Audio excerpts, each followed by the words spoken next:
இஸ்லாமியர்களான நாங்கள் வரக்கூடிய பல்லாயிரக்கணக்கான இந்து சொந்தங்களை, எங்கள் தொப்புள் குடி உறவுகளை வரவேற்று அவர்களுக்கான குளிர்பான ஏற்பாடுகள், உணவுப் பொருட்கள் என்று வழங்குவதற்கு பாரதிய ஜனதா கட்சியின் சிறுபான்மை அணி சார்பாக ஏற்பாடு செய்திருக்கிறோம். திரளான இஸ்லாமியர்களும் கிறிஸ்தவர்களும் ஒன்றிணைந்து இந்த முருக பக்தர்கள் மாநாட்டிற்கு வரக்கூடிய லட்சக்கணக்கான பக்தர்களை, தமிழக மக்களை, இந்து அறநெறியை பின்பற்றக்கூடிய எங்களுடைய உறவுகளை வரவேற்பதற்கு மகிழ்ச்சி அடைகிறோம்.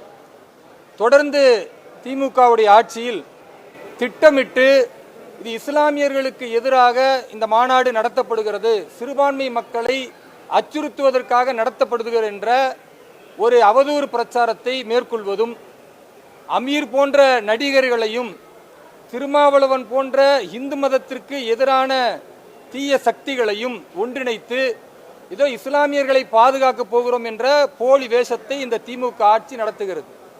ஆனால் உண்மையாகவே இந்த நல்லிணக்க மாநாடு என்பது தொடர்ந்து இந்து மக்களை வஞ்சித்து வரக்கூடிய கடவுள் மறுப்பு காட்டுமிராண்டி கொள்கை உள்ள இந்த திமுக ஆட்சியை அகற்றுவதற்காகவும் அறநெறியோடு ஆன்மீகத்தை தமிழகத்தில் மீண்டும் நிலைநாட்டுவதற்கான ஒரு அற்புதமான முன்னுதாரணமாக திகழும்.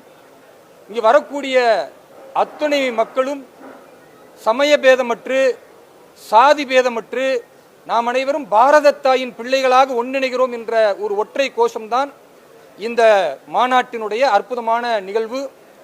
தொடர்ந்து திருப்பரங்குன்றம் மலையை ஸ்ரீ கந்தர் மலையை சிக்கந்தர் மலை என்று இஸ்லாமியர்களை தேவையற்ற முறையில் தூண்டிவிட்டு மத அடிப்படைவாதத்தின் ஊற்றுக்கண்ணாக சில இஸ்லாமிய அடிப்படைவாத சக்திகளையும் தூண்டிவிட்டு தேவையற்ற முறையில் இந்துக்களின் நம்பிக்கைகளை சிதைப்பதற்கு முயலக்கூடிய திமுகவிற்கு கடுமையான கண்டனங்களை நாங்கள் பதிவு செய்து கொள்வோம். ஒரு கேள்வி எழலாம், இது முருக பக்தர்கள் மாநாட்டாச்ச, அங்கே இஸ்லாமியர்களுக்கும் கிறிஸ்தவர்களுக்கும் என்ன வேலை என்று.